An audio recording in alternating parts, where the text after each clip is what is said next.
The Wolf Between Us. Prologue.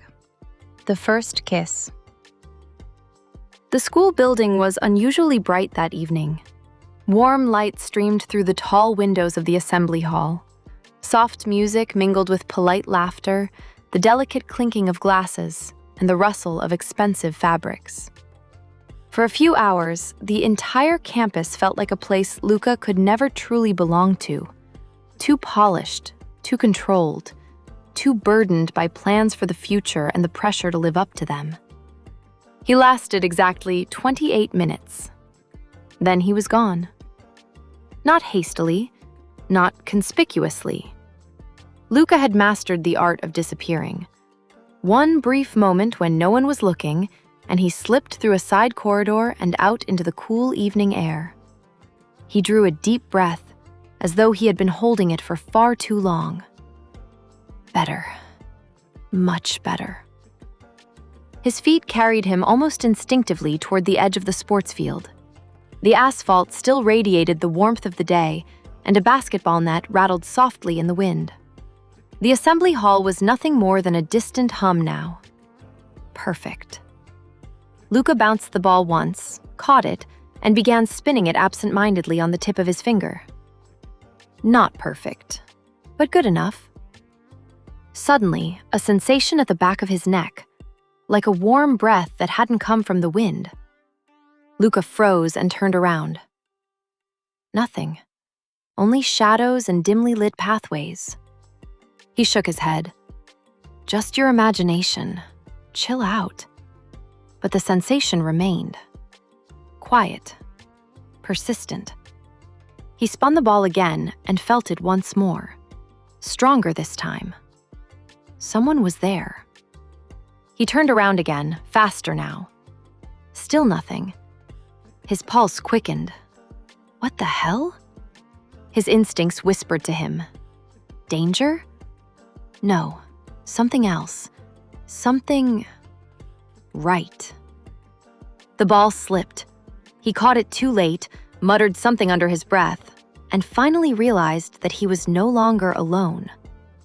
A short distance away, half concealed by the shadows surrounding the illuminated pathways, stood Katie. Her simple dress barely moved in the wind. She seemed almost out of place here, too composed, too ethereal for the rough edge of the sports field. And yet she stood there perfectly still. Her gaze rested on Luca, not by accident, and not for the first time. She watched the way he moved, how effortlessly he caught the ball, how he nearly lost it and grew annoyed with himself. A tiny, almost imperceptible smile crossed her face. Then she began walking toward him. Luca could feel her clearly now. The sensation became a deep pull inside his chest. Before he even looked at her again, her scent reached him, clean as fresh rain, threaded with something sweet that went straight into his blood. His heart stumbled.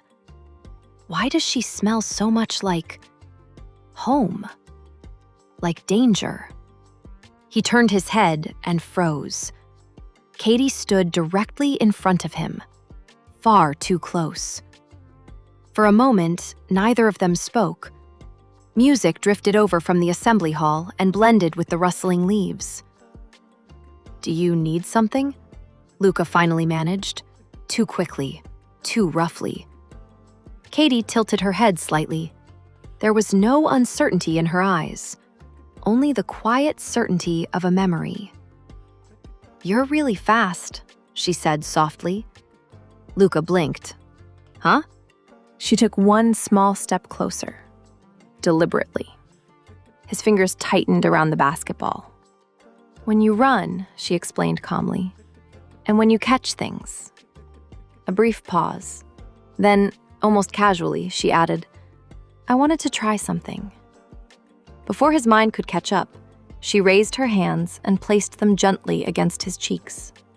Her fingers were cool. They trembled ever so slightly. Luca went completely still. His eyes widened.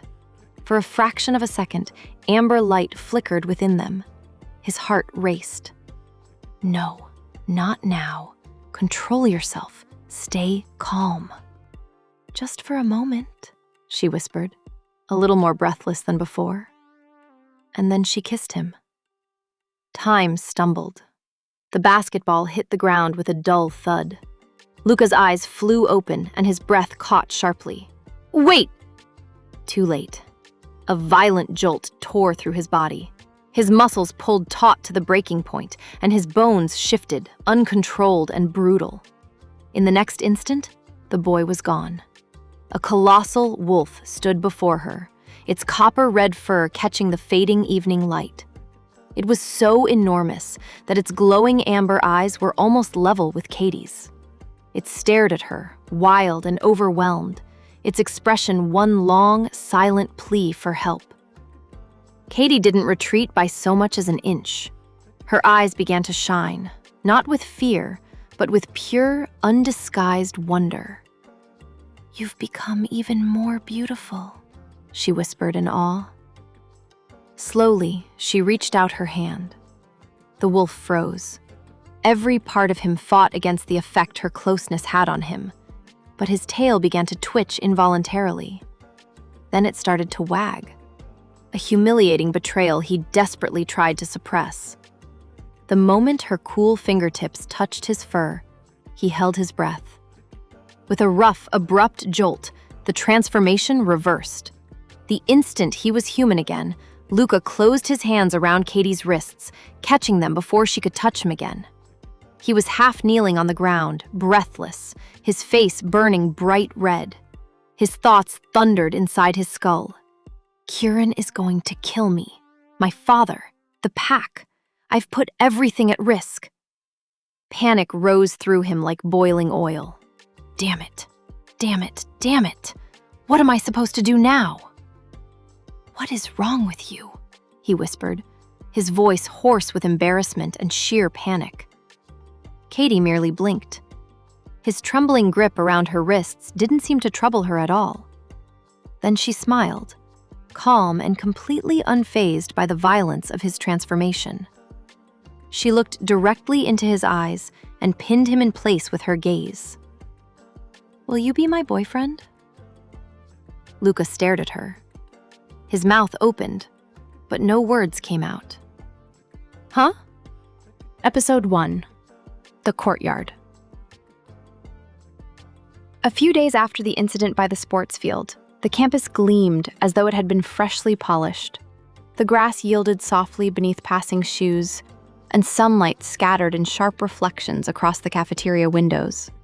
Luca breathed in the warm air, scented with freshly cut grass and the faint trace of rubber and polished wood drifting from the gym, then headed toward the basketball court.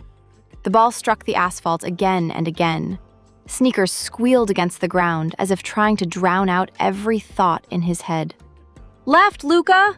Finn's voice cut through the noise. Luca spun around, reached out, and caught the pass without breaking stride. He feinted to the right, slipped past his opponent, and jumped. The net answered with a clean hiss as the ball dropped through. For one brief moment, his heart beat calmly and evenly. Finn clapped him enthusiastically on the shoulder. "Where the hell did that come from?" Luca wiped the sweat from his forehead and rolled his shoulders. His breathing remained steady and controlled. "Beginner's luck." Jonas raised an eyebrow and nudged him with his elbow. "Save it. You've been training in secret." Beside them, Kieran caught the next rebound with one fluid movement. The ball seemed to find its way into his hands on its own. He looked completely relaxed, as though he could calculate its trajectory with his eyes closed. Typical Kieran. A tingling sensation crept up the back of Luca's neck, just like the other night, only more persistent. He lifted his head. There she was, Katie Vance. She stood silently at the edge of the court, almost like a statue. Sunlight caught in the blonde strands falling across her face. Her friends whispered a few steps behind her and glanced uneasily around the court. But Katie was looking directly at Luca, fearlessly, for an unapologetically long time, as though she were trying to see beneath his skin. Luca's throat went dry, as though he had swallowed sand. He tore his gaze away, but his heartbeat thundered in his ears. Something warm flickered beneath his skin, and then goosebumps spread across his back. "Dude," Finn muttered with a grin. "She's coming over." "Move, Luca. She's definitely here for Kieran." A few of the boys laughed quietly. Luca pressed his fingers into the basketball until his knuckles ached. But he looked up again. Katie took a slow step forward. Every movement was firm and controlled.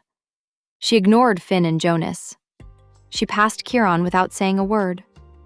With each step she took, the court grew a little quieter. She stopped directly in front of Luca. Far too close. Her scent, lavender and sun-warmed skin, drifted between them. Her lips curved into a faint smile, calm and composed, as though she were the queen of some untouchable kingdom. "Hi," she said softly. Her voice was gentle and perfectly self-assured. Luca tried to answer, but his throat had tightened shut. "You shouldn't be standing here," he finally blurted out. Katie tilted her head slightly. "Why not?" "The ball comes fast, and the guys don't always pay attention." He hesitated.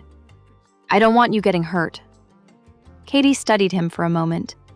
Then the corner of her mouth lifted into a small smile. "Then maybe we could do something quieter," she said. "Do you want to have lunch together?" A second of silence followed, so heavy that Luca could hear his own heartbeat. The boys held their breath.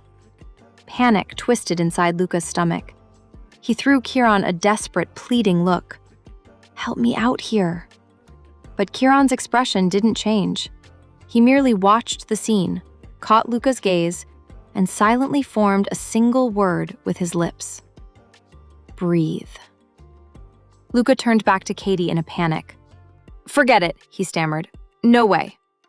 Katie nodded as though it were the exact response she had expected. Something mysterious shimmered in her eyes.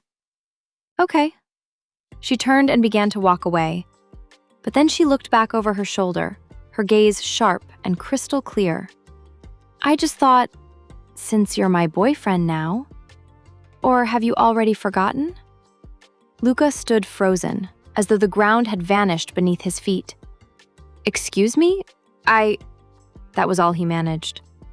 Katie continued walking with perfect composure, her friends quickly following behind her.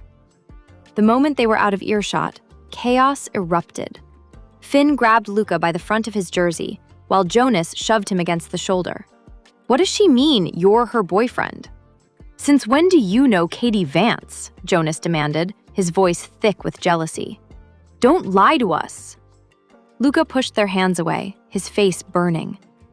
"I swear, I have no idea." Kieran stepped between them, his hands resting casually in his pockets. His expression was calm, but his voice was firm. "Let him breathe." The other boys reluctantly backed away, though they continued staring at Luca. Kieran placed a hand on his younger brother's shoulder and gave it a single pat. A grin flashed across his face. "Not bad, little brother.